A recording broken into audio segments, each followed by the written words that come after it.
Hi, today we're gonna discuss the first World Cup ever. Who decided it, who hosted it, and who won it.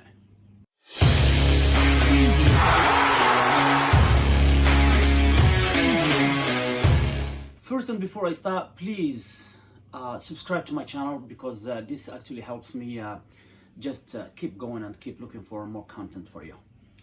So the first cup ever was hosted in 1930. So 1928 was the Olympics. So Uruguay won the Olympics on 1924 and then 1928. After that, the Olympic Committee or whoever decided that they're not going to have soccer next Olympics, which was going to be 1932. So the FIFA, the Federation International of Football Association, Soccer Association in Europe decided, or in the world, decided since they cut they cut the soccer from Olympics, they decided that they're gonna organize their own international soccer tournament, which was gonna include like Europe, North America, South America, everybody. So Jules Rimet, it's a French guy. I think he's the first president of the FIFA who decided to organize this tournament. And actually, eventually, this World Cup is going to be named after him. So, when you were thinking about where they're going to host the tournament, whoever was better than Uruguay, who won the tournament, or who won the Olympics like twice in a row, and he was like the first team in the world back then. So they gave it to Uruguay. Montevideo was the first city host of a World Cup tournament. July, from mid-July to technically mid-August of 1930, the tournament was hosted in Montevideo. We can see the logo right now of the tournament. We're going to talk about the teams. We're going to talk about the teams who actually made it to South America from Europe and all the controversies around the World Cup on 1930 on Montevideo. Stay with me. So, how many teams actually participated to this 1930 first World Cup? It was 13 teams. It was 7 teams from South America. Uruguay, Argentina, Brazil, Peru, Bolivia, Paraguay, and Chile. 2 teams from North America, which was Mexico and the United States of America. United States of America was there the first time they organized it ever, and they're gonna have something actually in this tournament. They're gonna have a number nobody can beat in this tournament. We're gonna talk about it in a minute. So that being 4 teams from Europe: Yugoslavia, France, Romania, and Belgium. So among those teams who couldn't make it to the World Cup in South America in Uruguay was the 3-time actually Olympic champion England. It was Spain. It was Germany. Italy was a really good team back then. Holland. I don't know how good Holland was, but we all know that Holland is always good. They never won a World Cup, but they always really good team.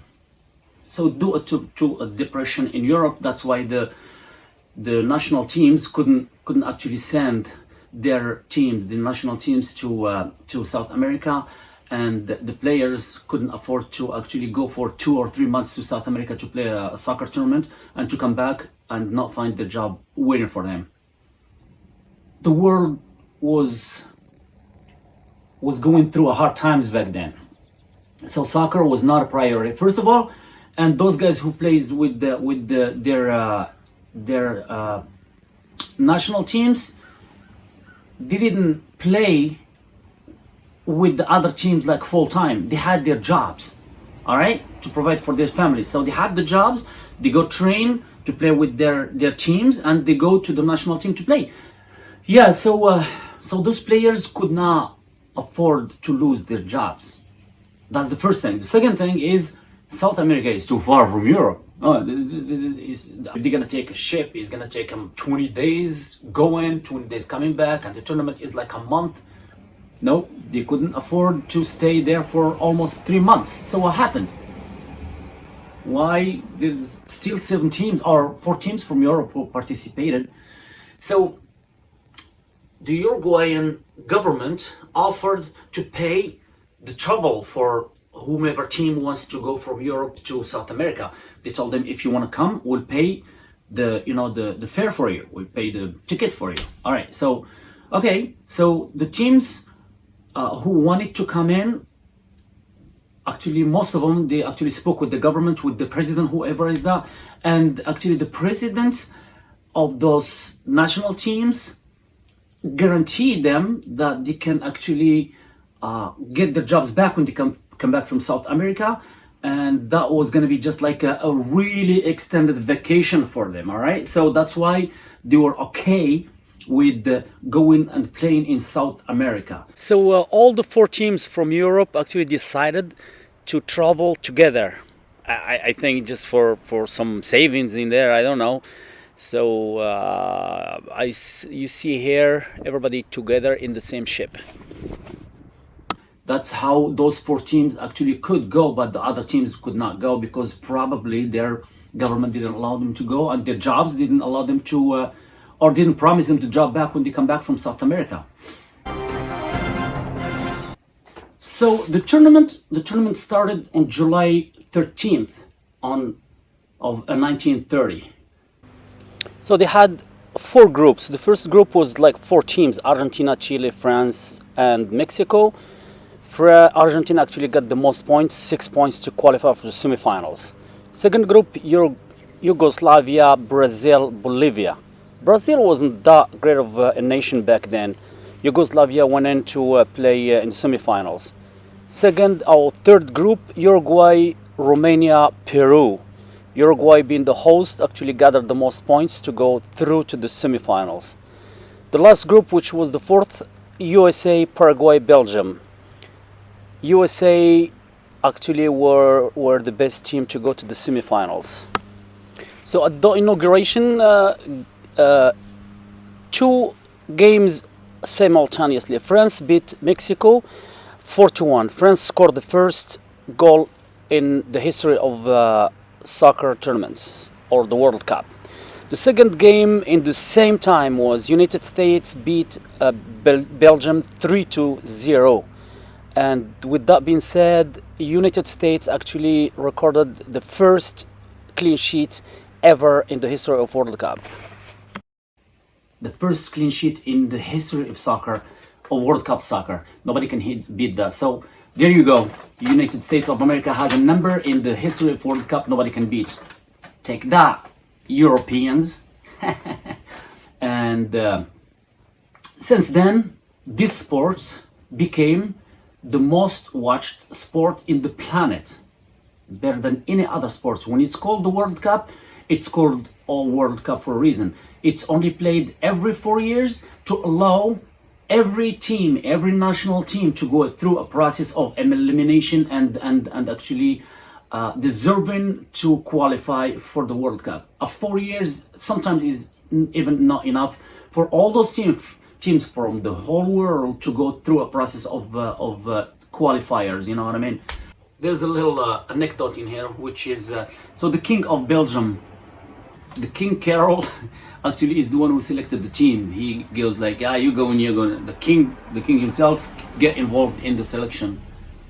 Uruguay and Argentina were the 2 big favorites, but however, France and United States were really strong teams as well. So France, as we said, France scored the first goal ever in the history of soccer.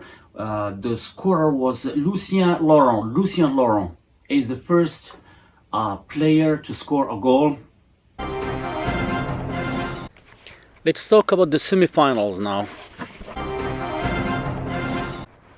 So the first semifinals is between Uruguay and Yugoslavia.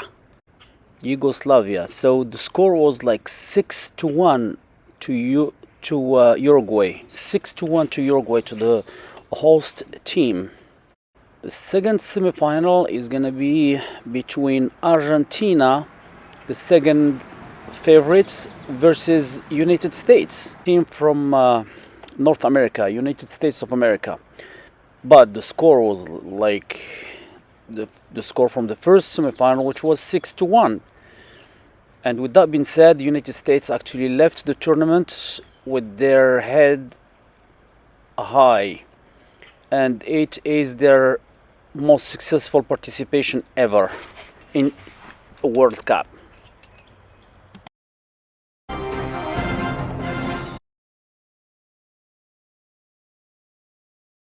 The final was held in July 30th, 1930. 93,000 spectators. 93,000 spectators. That's a lot of people watching the game, man. 93,000 spectators were watching their beloved Uruguay beat Argentina 4-2 in the finals and claim the first World Cup ever. First World Cup ever. This is the first ever Jewelry Meet trophy, and this is the game ball. This is what they used to play the finals. This is all the results from the World Cup 1930 in Uruguay, and this is the ranking for that year. Look at the United States. With this being said, I hope you like this episode, and I will see you next time. Bye bye.